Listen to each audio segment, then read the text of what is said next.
Assalamualaikum, selamat pagi teman-teman. Kami dari kelompok 4 akan mempresentasikan tentang penularan penyakit, penyakit menular, dan kekebalan tubuh. Maka dari itu kita simak selanjutnya. Nah, sebelum masuk ke materinya, izinkan saya sebagai moderator akan memperkenalkan anggota kelompok kami. Yang pertama adalah Mutiara Ramadhani, lalu saya Adina Islamihak, Nasa Awaliadani, dan terakhir adalah Umar Aziz Albana. Dari pengertiannya, penyakit adalah kegagalan dari mekanisme adaptasi suatu organisme untuk bereaksi secara tepat terhadap rangsangan atau tekanan, sehingga timbul gangguan pada fungsi atau struktur dari bagian organisasi atau sistem dari tubuh. Nah, untuk selanjutnya adalah cara-cara penularan penyakit. Kontak, baik secara langsung maupun tidak langsung antara orang yang terkena penyakit dan orang yang masih sehat. Yang kedua, pernapasan. Ketika kita bernafas, jika penyakit tersebut menular, maka dari pernapasan kita penyakit tersebut dapat menularkan ke orang-orang di sekitar. Yang ketiga, infeksi melalui makanan dan minuman yang tidak atau kurang sehat. Yang keempat, penetrasi pada kulit, misalkan melalui gigitan vektor, terus ketika adanya cacing-cacing di dalam tubuh atau kita nyentuh cacing-cacing, kemudian dapat melalui luka. Yang kelima adalah infeksi melalui plasenta. Maksudnya adalah ini merupakan infeksi yang diperoleh dari ibu penderita penyakit pada waktu mengandung. Kebal atau resisten. Anak diimunisasi berarti diberikan kekebalan terhadap suatu penyakit tertentu. Anak kebal atau resisten terhadap suatu penyakit tetapi belum tentu kebal terhadap penyakit yang lain.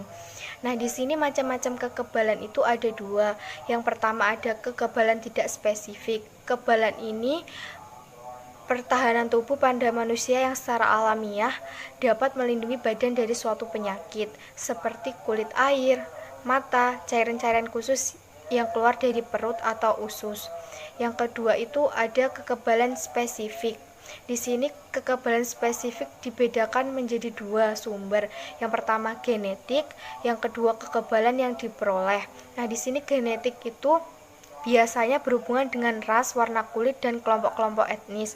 Misalnya orang kulit hitam atau negro cenderung lebih resisten terhadap penyakit malaria jenis Vivax. Yang kedua itu kekebalan yang diperoleh.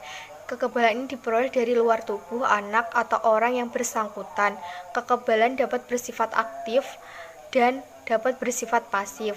Untuk faktor-faktor yang mempengaruhi kekebalan itu dibedakan menjadi umur, seks, kehamilan, gizi, trauma.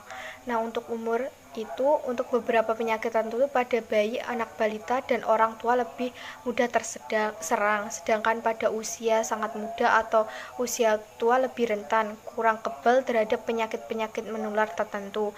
Hal ini mungkin disebabkan karena kedua kelompok umur tersebut daya tahan tubuhnya rendah. Untuk kedua itu ada seks. Untuk penyakit-penyakit menular tertentu seperti polio dan dipteria lebih parah terjadi pada wanita daripada pria. Untuk yang selanjutnya itu kehamilan. Kehamilan wanita yang sedang hamil pada umumnya lebih rentan terhadap penyakit menular tertentu, misalnya penyakit polio, pneumonia, malaria, serta amebiosis. Sebaliknya untuk penyakit tipoid dan meningitis jarang terjadi pada wanita hamil. Untuk selanjutnya yaitu gizi. Gizi yang baik pada umumnya akan meningkatkan resistensi tubuh terhadap penyakit-penyakit infeksi. Sebaliknya, kekurangan gizi berakibat kerentanan seseorang terhadap penyakit infeksi. Untuk selanjutnya yaitu trauma. Stres, salah satu bentuk trauma, merupakan penyebab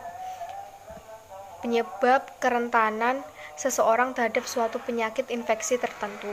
Nah, untuk selanjutnya yaitu jenis-jenis imunisasi. Di sini jenis imunisasi dibedakan menjadi dua. Yang pertama itu ada imunisasi pasif, yang kedua ada imunisasi aktif.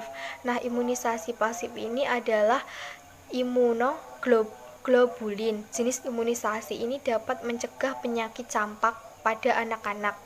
Untuk selanjutnya yaitu imunisasi aktif.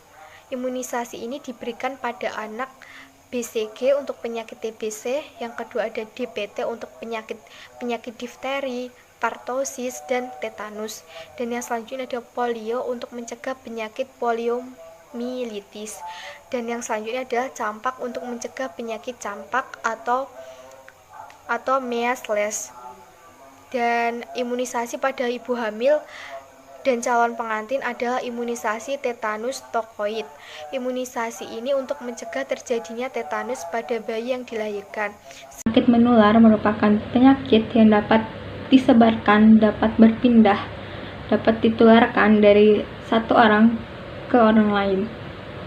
Ada 3 faktor yang dapat menyebabkan penyakit itu bisa menular. Yang pertama adalah agen-agen infeksi atau penyebab infeksi, yang kedua ada host atau induk semang, dan yang ketiga ada route of transmission. Agen-agen infeksi atau penyebab infeksi atau penyebab penyakit. Penyebab penyakit dapat disebabkan oleh yang pertama virus, yang kedua rickettsia, yang ketiga bakteri, yang keempat protozoa, yang kelima jamur, dan yang keenam cacing. Yang terakhir ada faktor induk semang. Terjadinya penyakit dalam seseorang itu ditentukan oleh faktor-faktor pada induk semang tersebut. Dengan kata lain, penyakit-penyakit dapat terjadi pada seseorang tergantung atau ditentukan oleh kekebalan atau resistensi orang yang bersangkutan. Pencegahan penyakit menular dibagi menjadi 3, yaitu adalah eliminasi servoid atau sumber penyakit. Dibagi menjadi 2 lagi, yaitu adalah isolasi pasien, yaitu adalah menempatkan pasien di tempat yang khusus untuk mengurangi kontak langsung dengan orang lain. Lalu yang kedua adalah karantina. Karantina adalah membatasi ruang gerak penderita dan menempatkannya bersama-sama penderita lain yang sejenis dalam waktu yang sama. Lalu yang kedua adalah memutus rantai penularan penyakit, yaitu adalah meningkatkan sanitasi lingkungan dan higien perorangan merupakan suatu usaha yang penting untuk memutuskan tali penularan penyakit.